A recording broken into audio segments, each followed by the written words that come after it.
Olhem só o vídeo captado pelo drone, bem no exato momento em que ele cruza a malha rasgada.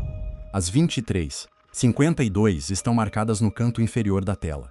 O infravermelho pega 3 silhuetas agachadas, avançando em direção à mole escura da estação. O relatório oficial diz que naquela noite eles nunca chegaram a entrar no pátio. A memória do drone, recuperada depois, guarda mais 41 minutos de filmagem do que o inquérito reconhece. Essas 3 silhuetas são Andrés Lira, Paola Ibarra e Rodrigo Cantu. Têm 27, 25 e 29 anos. Há 2 anos que sobem vídeos para o canal Rutas Vazias, por estradas de terra, fábricas velhas e sítios abandonados no norte do país. Aquela noite eles chegaram no lugar que chamavam, entre si, a estação. Um terreno cercado nos arredores do Ejido La Encantada, em Coahuila, marcado nos mapas oficiais como Zona Federal Restringida desde 1994. Andrés pilota o drone da cabine da picape. Paola segura uma câmera de mão com visão noturna. Rodrigo vai na frente, carregando a mochila com as ferramentas para cortar o cadeado. No vídeo que subiram uma semana antes, Rodrigo fala direto para a câmera dizendo que o pátio leva 30 anos fechado por contaminação do solo e que ninguém voltou a entrar desde então. Aquela frase, segundo as anotações do inquérito, é a última declaração pública do grupo antes de sumir. A placa na malha ainda dá para ler na gravação. Zona Federal Restringida, Programa de Remediação Ambiental, Proibido o Acesso. Embaixo, alguém riscou com caneta preta uma data, 1994. A tinta da placa está descascada, mas a data parece recente, como se tivessem repassado a mão nela há pouco. 3 dias depois, um inspetor da Comissão de Caminhos encontrou a picape de Andrés ainda ligada, parada no acostamento da estrada, com as luzes de emergência piscando e o tanque quase vazio. A porta do passageiro estava aberta.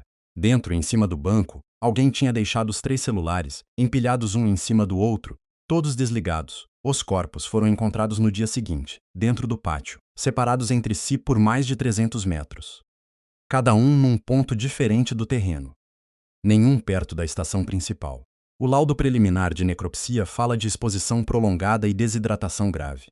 Mas tem um detalhe que o laudo não explica, e vamos chegar nele. Antes disso, tem que voltar para a malha. Quando os peritos checaram o cercamento naquela mesma semana, acharam o corte exatamente onde aparece no vídeo do drone. Mas alguma coisa não batia com a história de que o grupo tinha cortado o arame para entrar. O corte era limpo por dentro e desfiado por fora. Os extremos do fio apontavam para fora, dobrados, como se alguém tivesse empurrado eles para fora do pátio na direção da estrada. Não do contrário. O perito que assinou o primeiro relatório anotou, segundo consta no inquérito, que o padrão de corte é inconsistente com uma entrada pelo exterior. A frase aparece só uma vez em todo o documento.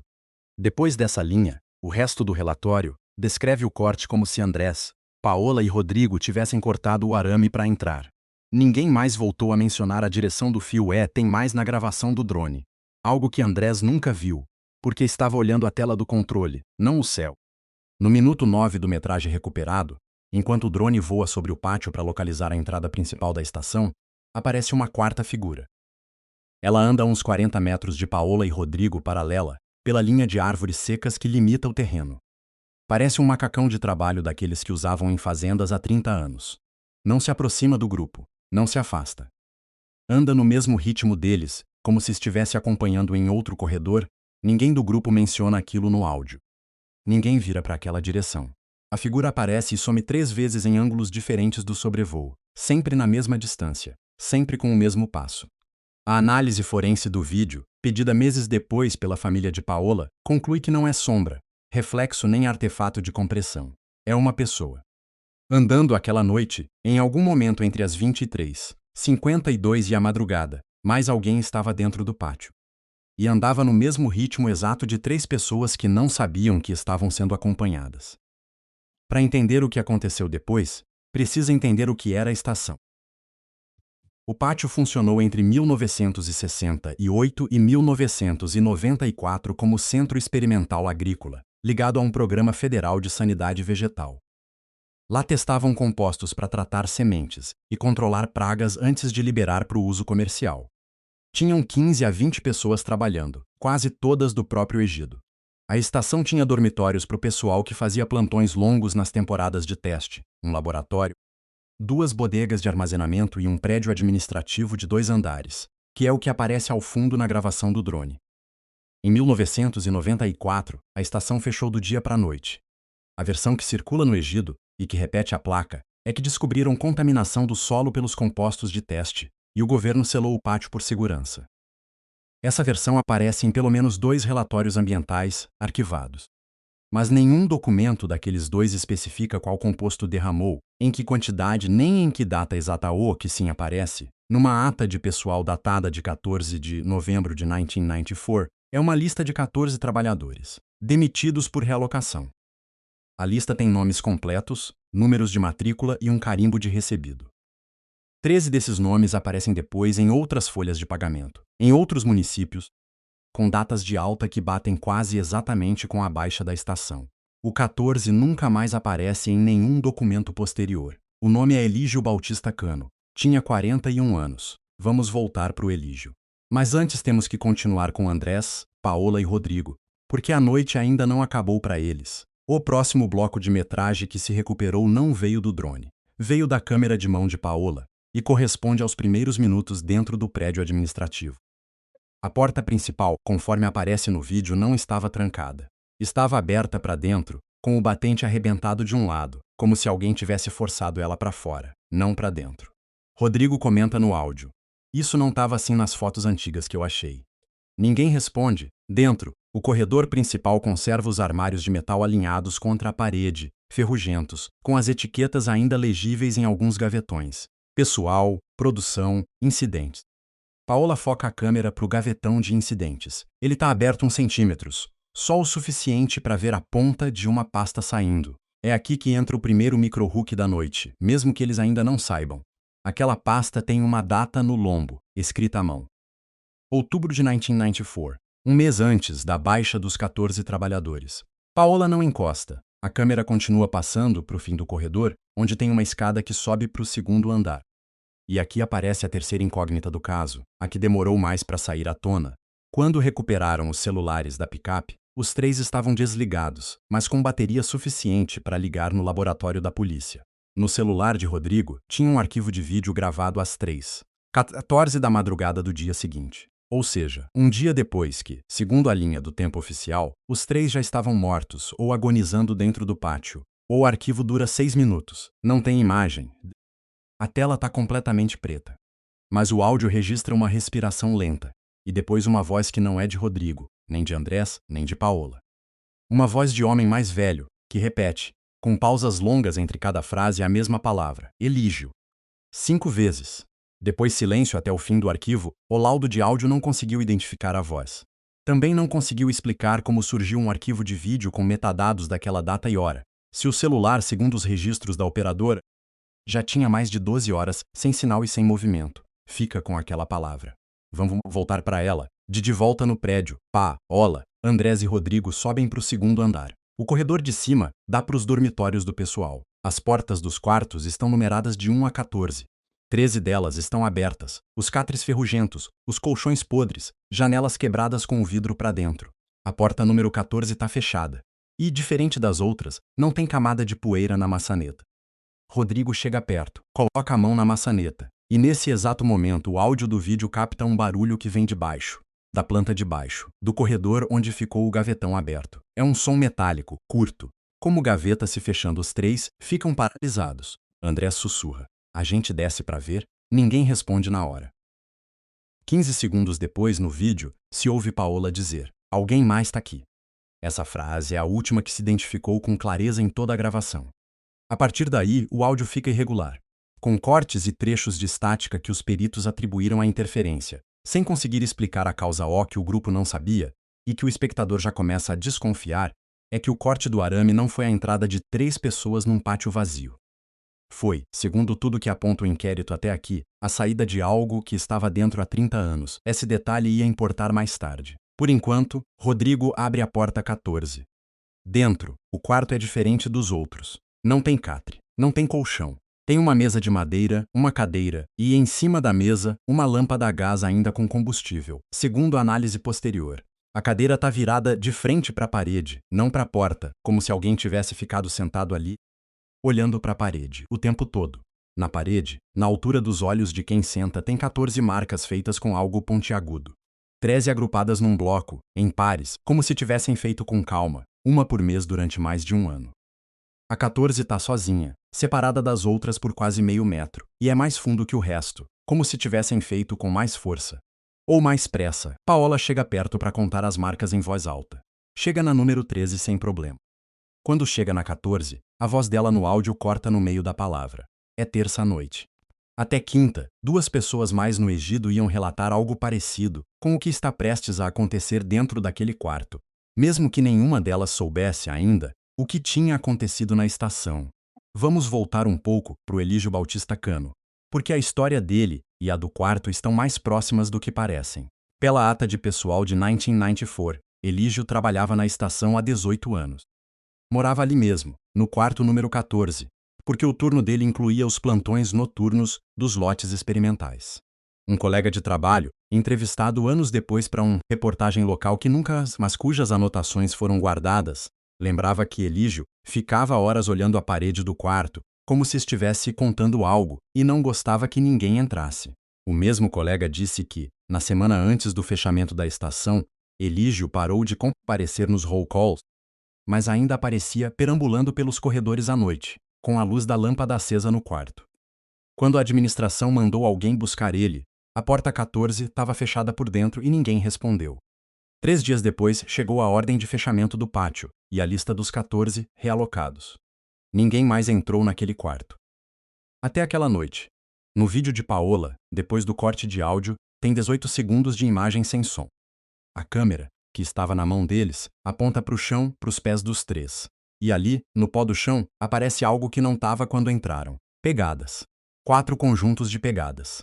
As de Andrés, as de Paola, as de Rodrigo. E um quarto conjunto, de calçado diferente, com a sola marcada num padrão que um perito de calçados identificou depois como o modelo típico das botas de trabalho que se usavam no campo nos anos 78. As pegadas do quarto conjunto entram no quarto.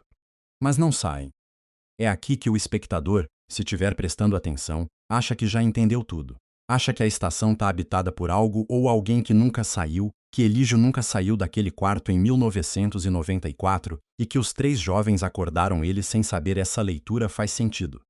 E está incompleta, porque o detalhe que de verdade muda o caso não está no quarto 14. Está na pasta do gavetão, a que Paola focou sem encostar no começo. Essa pasta foi recuperada pelos peritos, intacta, no mesmo gavetão onde apareceu no vídeo. E o conteúdo dela não tem nada a ver com contaminação do solo. A pasta tem 14 relatórios de incidente, um para cada trabalhador da lista de 1994. Cada relatório descreve, com linguagem clínica e datas precisas, um episódio de alteração comportamental com perda temporária de orientação durante os plantões noturnos. Todos os episódios aconteceram na mesma área do pátio. O setor onde, segundo os plantas originais da estação, estavam os lotes de teste de um composto identificado só com a chave EX14O, relatório número 14, o de Elígio, é o único que não tem data de encerramento. O único que termina com uma anotação diferente das outras, sujeito não localizado para acompanhamento. Recomenda-se restrição permanente do setor de testes EX14 e monitoramento do perímetro. A estação não fechou por contaminação do solo. Fechou porque, segundo essa pasta, 14 pessoas tiveram o mesmo episódio durante os testes de um composto que nunca foi liberado para o mercado, e 13 deles, com o tempo, voltaram ao normal. Elígio não. E o pátio não foi cercado para manter algo de fora. Foi cercado para manter algo de dentro. Essa é a revelação que muda a forma de ler tudo que veio antes. A quarta figura do drone, andando no mesmo ritmo do grupo. A voz no arquivo de áudio, repetindo um nome 5 vezes.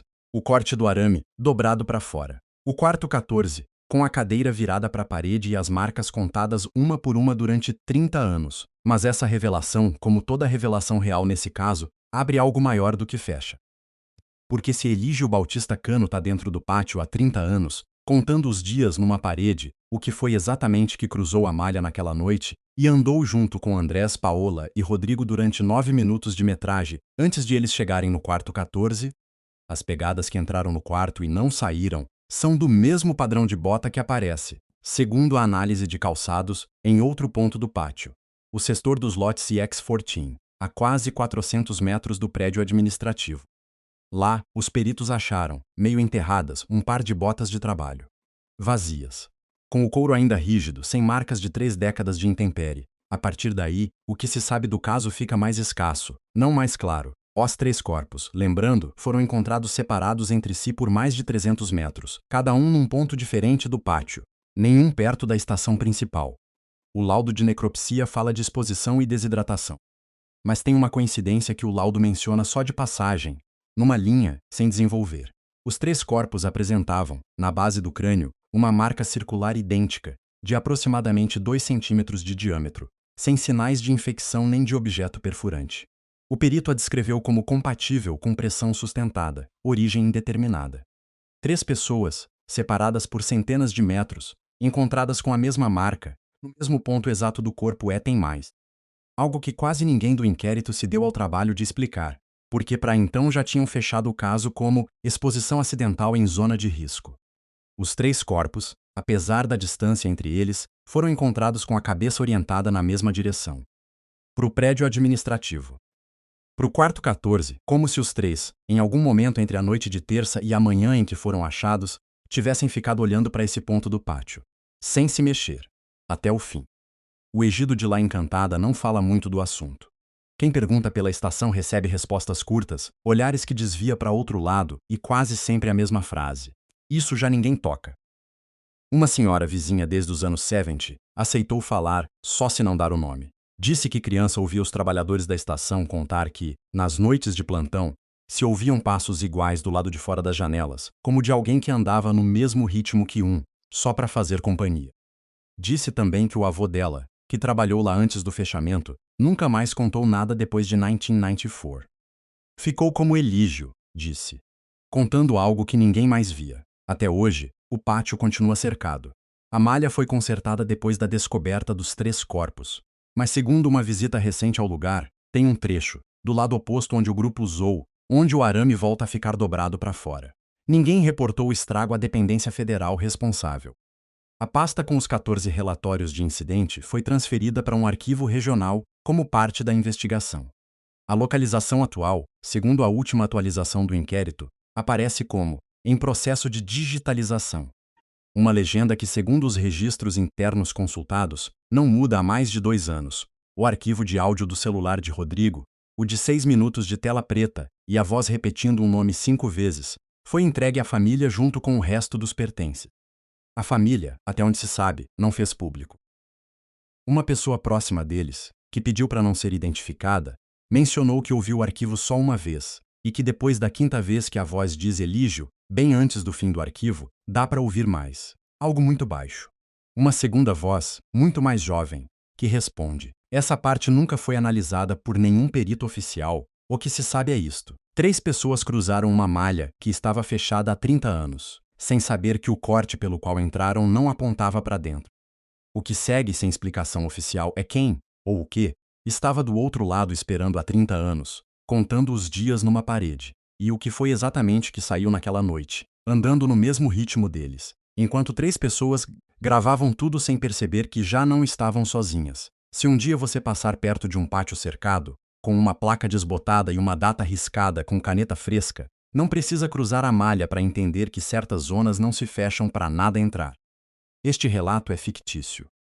Foi construído a partir de dinâmicas documentais reais, pátios industriais abandonados, programas de remediação ambiental e arquivos de pessoal extraviados, mas os nomes, datas, lugares e pessoas mencionados não correspondem a fatos verificáveis. Algumas seções foram reconstruídas com fins narrativos a partir de elementos típicos desse tipo de casos, e os detalhes apresentados como evidência não podem ser verificados de forma independente.